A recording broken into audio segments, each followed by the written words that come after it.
Welcome to Forbes Newsroom. Joining me now is Sara Dorn, politics reporter here at Forbes. Sara, thank you so much for joining me. I know you must be pretty busy. Hi, Brittany. Thank you for having me. Yes, it's been an exciting way to kick off the post-holiday break, to say the Seriously. least. Yeah, let's get right into it. So the House Speaker vote has devolved into chaos over the past few days. Can you give us a highlight reel of what has happened so far? Sure. So voting began on Tuesday, the first day of the 118th session of Congress. And Kevin McCarthy, who was seen as a shoo-in for the speaker prior to the midterm elections, failed to net 218. That's the number of votes needed to win the speakership in the first round of voting. Voting continued over Tuesday and Wednesday. It ended on Wednesday with 6 rounds, and McCarthy progressively lost votes throughout those 6 rounds. He now has 201 votes in his favor. 20 members have voted for an insurgent candidate, if you will, Byron Donalds of Florida, and 1 member has voted present. So he can only afford to lose 4 votes to win the speakership, and he is nowhere near that as of now. Let's talk about that small group of Republicans that are never Kevin. Why are they against McCarthy? So there's a couple reasons. One, it is symbolic. They are trying to make a statement that they don't want to move forward with the status quo. And this is sort of a holdover of Trumpism in a way, just this chaotic style of governing simply to make a statement, create chaos in order to leverage their negotiating power for a small set of demands, some of which would have a major effect, some of which would not. So yes, these 5 members have agreed to vote as a block. They've stuck to that thus far. It will be interesting to see if that holds true as the days unfold. Can you elaborate a bit on what these demands are that they have? Yes, so McCarthy has, as of Wednesday evening, agreed to several of them. The most significant one is lowering the threshold for the motion to vacate. Currently, a majority of the conference of the party that is in power, so now it's Republicans, previously it was Democrats, must agree to force a vote to eject the speaker in order for that vote to be brought forth. McCarthy initially agreed last week, knowing that he did not have the votes to clinch the speakership, to lower the threshold to 5. On Wednesday evening, he agreed to lower that threshold to just 1. And this sets up a very chaotic situation where at any point, any member can step forward and say, I disagree with what leadership is proposing, and so I think that we should eject the speaker, and Congress would be forced to deal with that and vote on it, and there would just be a whole mess of a situation that would detract from actual legislating. And so it really hamstrings his power, but he did get that is their most significant demand, and he did give into that on Wednesday, reportedly. In addition, they want congressional leadership PACs to stay out of primaries, namely the Congressional Leadership Fund, which conservatives believe tends to back moderate candidates in primaries. The Congressional Leadership Fund has agreed to do that. And then in addition, there were a series of changes to committee assignments. The House Freedom Caucus, which is a coalition of right-wing members, wanted more representation on the House Rules Committee. McCarthy has also agreed to that. And there were also a number of changes to the budgeting process that they wanted. They want to take separate, as we've talked about before, the budget bill, it's called an omnibus bill because there are 12 separate pieces of legislation that Congress votes on simultaneously when it passes the budget each year. The conservatives want to vote individually on all 12 pieces of that legislation. And they also want to vote on, earmarks are typically lumped in and lawmakers use them to fund pet projects in their home districts.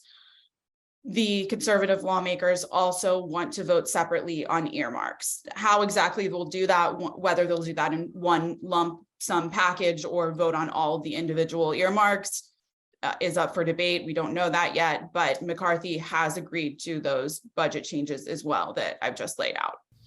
Sara, this year has really started out with a bang. Some words you've used are chaotic and messy. Is this unprecedented for a small group in the majority to hold the speakership hostage like this? Oh, this is absolutely historic. I mean, it hasn't happened since 1923 that the speaker election has gone to multiple rounds of balloting. So McCarthy already made history in quite a negative fashion on Tuesday when he became the first speaker candidate in 100 years to have to see the election after, a single round of balloting. And if they surpass 9 rounds of voting, which they could be on track to do as early as Thursday, then McCarthy will break hundreds of years of history. That has not happened since 1856, when the speaker election went to 133 rounds of voting, and the House ended up changing the rules to require a plurality vote in order to end the election. So it's a very big deal, and it's an embarrassing way. It's embarrassing for McCarthy and just embarrassing for the Republican Party in general. So I do want to elaborate. Yeah, I want to elaborate on that. I want to speak to the broader implications here. So regardless if McCarthy gets the gavel or not, he's already been through 6 rounds of voting as of when you and I are talking now. So what does this say about Kevin McCarthy? There are some members who said that they will not vote against Kevin McCarthy unless he steps aside, resigns from Congress, which I do not think will happen, but this is a huge blow to his political future. I mean, I with voters, in terms of his negotiating power in Congress. So this would be dire consequences for him politically, and perhaps the end of his career. And more broadly, what is this saying about the Republican Party as a whole? It's a mess, and they're essentially being held hostage by this right-wing faction of lawmakers, again, who their governing style is sort of a holdover from Trumpism, and many of them are Trump backers who were elected on his coattails.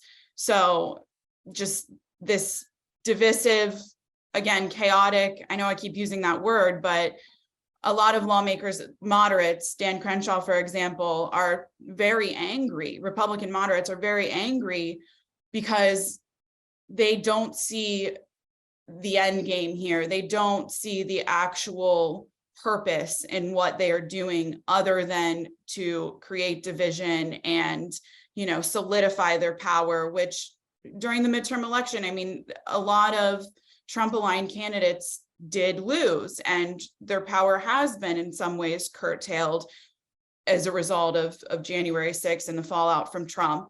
So I think that they're trying to make a statement and say, we are still here, and this is how we're going to move, going forward. We are not going to align with the rest of the conference. So either play ball with us, appoint us to committees, give us the power that we want, give us the concessions that we want, or this is just going to be something that repeats itself throughout the next 4 years. From what you're describing, it's clear that this small, more hard right group is holding the power now. But will they make the party go more right, or will the party go more moderate after this whole debacle, kind of the dust settles here? That's a great question. I mean, I think that there will be many fights like this, and there will be many things that do not get accomplished. There will be a stalemate in Congress. I mean, that it was already set up to be that way before, but this could compromise even things that the entire GOP wants. Just investigations into the Biden administration. I mean, I think that this is a foreshadowing of what to expect moving forward. And that is a lot of Republican disagreement and not a lot of movement on, again, even issues that they all agree that they want to take on. There's going to be that right-wing faction that believes moderates are not going far enough, and they're going to make demands for things that honestly have nothing to do with the issues at hand in order to make a statement and, move the moderates in their direction on those key issues. So, is there anyone that has emerged that looks like they could unite the Republican Party? Well, I would say that there are some skilled negotiators in Congress who are working with Kevin McCarthy and, even Representative Chip Roy. I don't think that, he's necessarily an up and coming leader, but Chip Roy of Texas is in the room with McCarthy. He is one of the 5 Never Kevins, as is Scott Perry, Byron Donalds, who many Americans just, learned his name yesterday when he was nominated for the speakership. He is also in the room with McCarthy. So I think it's definitely brought some newfound prominence to Republicans that we weren't aware of before. And then, there's also Steve Scalise, who is, a longtime member in Congress and already holds a lot of power. He could emerge as a candidate that could replace McCarthy if it gets to that point.